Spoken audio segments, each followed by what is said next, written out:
2024년 5월의 어느 날 하얀 병실 안에서 한 여성이 낡은 가죽 가방을 조심스럽게 열어봅니다. 가방 안쪽 깊숙한 곳에서 빛바랜 종이 통장 하나가 발견됩니다.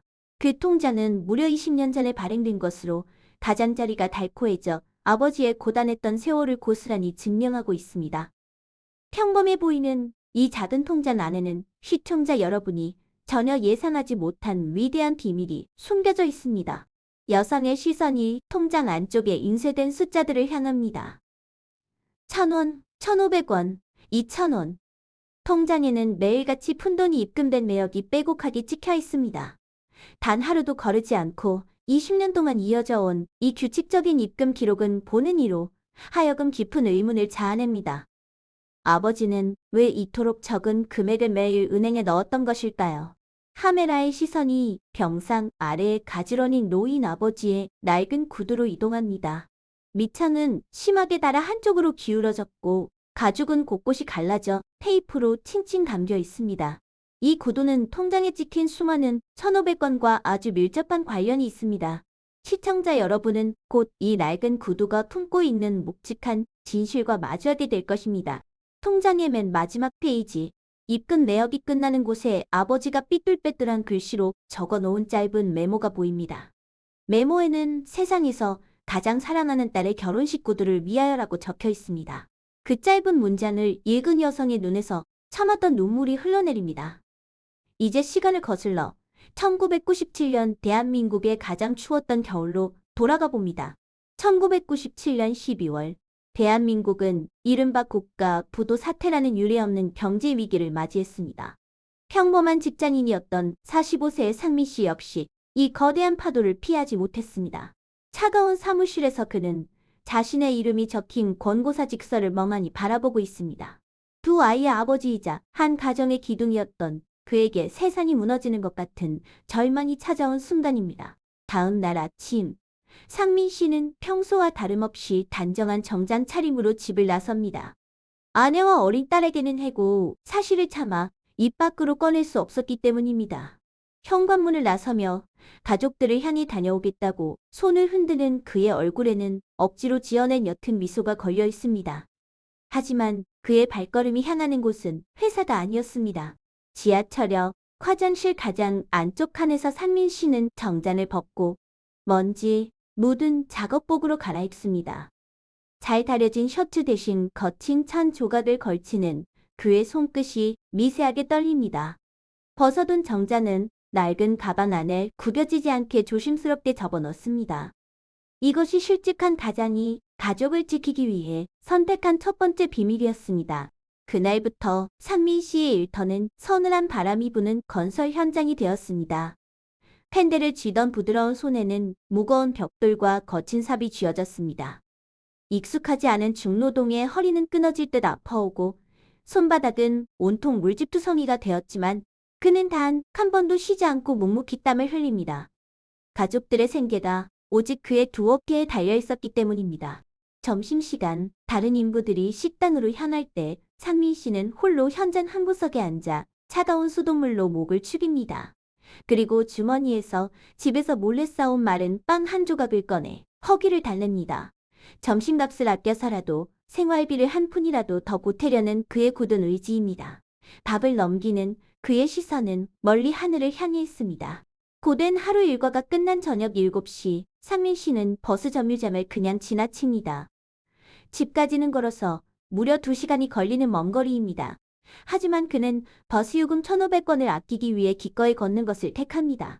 차가운 아스팔트 위를 걷는 그의 발걸음은 무겁지만 집으로 향하는 길목에서 그는 매일 작은 은행 지점에 현금 지급기를 들릅니다. 현금 지급기 앞에서 상민 씨는 주머니에 꼬깃꼬깃 접어둔 1,500원을 조심스럽게 입금합니다.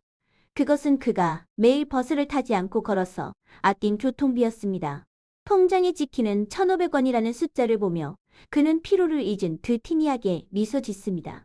이 작고 초라한 금액은 훗날 상상조차 하지 못할 거대한 사랑의 증거가 될 것입니다. 매일 2시간씩 거친 길을 걷다 보니 상민 씨가 신고 있던 싸구려 구두는 금세 바닥이 닳고 갈라졌습니다. 비가 오는 날이면 틈새로 찬물이 스며들어 발이 통통 부어오르기 일쑤였습니다. 하지만 그는 새 구두를 사는 대신 검은색 절연 테이프를 가져와 구멍난 밑창을 단단히 동여맸습니다. 자신의 발이 망가지는 것보다 통장의 잔고가 늘어나는 것이 그에게는 더 중요했습니다. 시간이 흘러 딸 지윤이가 중학교에 입학할 무렵이 되었습니다.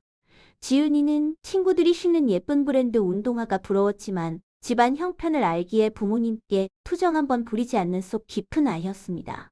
낡은 실내화를 꿰매 신는 딸의 뒷모습을 보며 상민 씨의 마음은 깊은 죄책감으로 무너져 내렸습니다. 그날 밤 상민 씨는 낮에는 건설 현장에서 일하고 밤에는 야간 대리운전을 시작했습니다.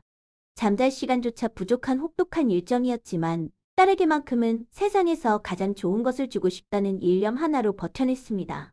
며칠 뒤 지은이의 방 앞에는 반짝이는 새 브랜드 운동화가 놓여 있었습니다.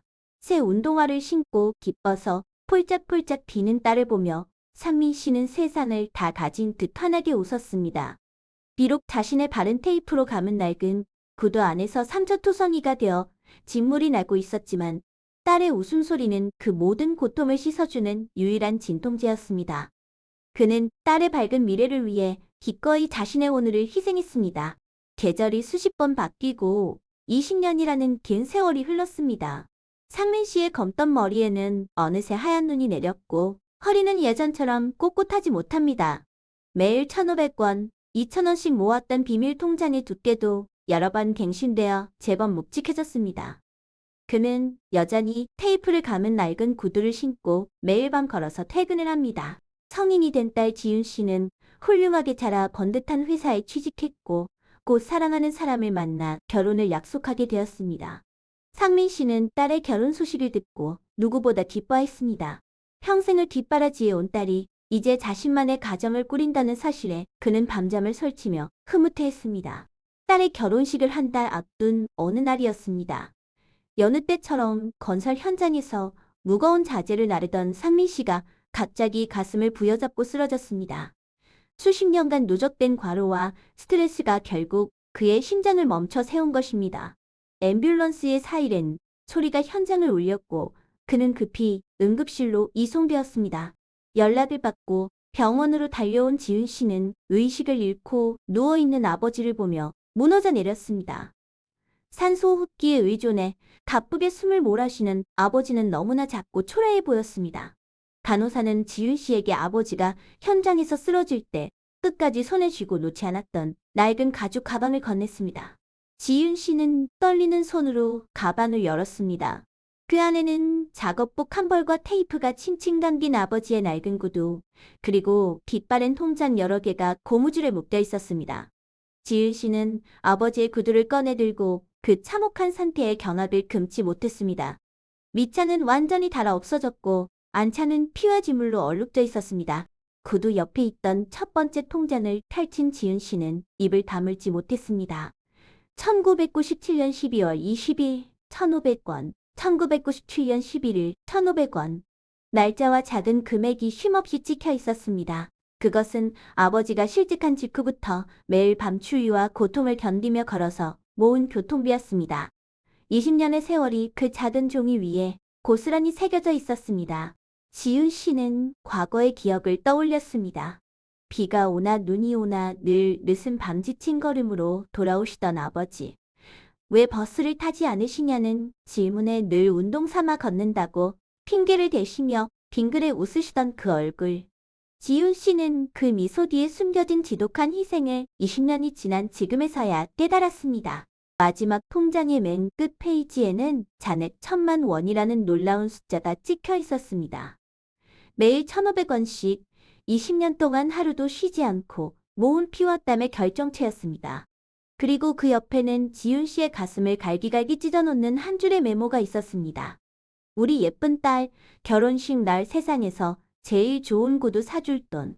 자신의 발은 테이프로 감은 누더기 구두에 억지로 구겨 넣으면서도 딸에게는 세상에서 가장 아름다운 꽃길을 걷게 해주고 싶었던 아버지의 진심이었습니다. 지은 씨는 병실복도에 주저앉아 아버지의 낡은 구두를 품에 안고 짐승처럼 오열했습니다. 그녀의 울음소리가 조용한 병동을 슬픔으로 가득 채웠습니다. 며칠 뒤 기적적으로 의식을 회복한 상민 씨는 눈을 뜨자마자 침대 옆에 엎드려 잠든 딸의 머리를 거칠고 투박한 손으로 조심스럽게 쓰다듬었습니다. 잠에서 깬 지윤 씨가 눈물을 쏟아내자 아버지는 특유의 온화한 미소를 지으며 오히려 딸을 위로했습니다. 울지 마라. 아빠는 매일 밤 너를 위해 걷는 그 길이 세상에서 제일 행복했다. 지은 씨의 결혼식 당일 화려한 웨딩드레스를 입은 신부의 발에는 최고급 브랜드의 눈부신 하얀 구두가 심겨져 있었습니다. 그것은 아버지가 20년간 걸어서 모은 1,500원들이 모여 만들어낸 세상에서 가장 값지고 숭고한 구두였습니다. 그 구두를 신고 한 걸음씩 내디딜 때마다 지은 씨는 아버지의 걸음걸이를 생각했습니다. 신부 입장 순서가 되자 지은 씨 옆에는 건강을 조금 회복한 상민 씨가 말끔한 정장을 입고 섰습니다. 상민 씨의 발에는 지은 씨가 첫 월급으로 사주었던 이제는 조금 낡았지만 여전히 깨끗하게 닦인 구두가 신겨져 있었습니다. 두 사람은 서로의 손을 굳게 잡고 버질 로드를 천천히 걸어 나갔습니다. 결혼식장에 참석한 하객들은 아름다운 부녀의 모습에 아낌없는 박수를 보냈습니다. 하지만 그 걸음 속에 담긴 20년의 비밀, 테이프로 감은 낡은 구두와 1,500원의 기적을 아는 사람은 오직 두 사람뿐이었습니다. 아버지는 딸의 손을 사위에게 넘겨주며 조용히 속삭였습니다. 우리 딸, 이제 험한 길은 걷지 말고 꽃길만 걸어라. 우리는 가끔 부모님의 희생을 너무나 당연하게 여기며 살아갑니다.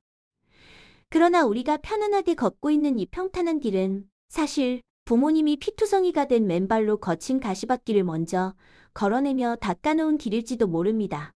오늘 저녁 부모님의 낡은 구두를 한번 조용히 들여다보는 것은 어떨까요? 보이지 않는 곳에서 우리를 위해 모든 것을 내어주신 이 세상 모든 부모님들께 깊은 존경과 감사의 마음을 전합니다. 이 뭉클한 사연이 여러분의 가슴에도 작은 울림을 남겼기를 바랍니다. 오늘의 이야기가 감동적이셨다면 구독과 좋아요, 그리고 따뜻한 댓글 부탁드립니다. 다음 시간에도 가슴 벅찬 실화로 찾아오겠습니다. 감사합니다.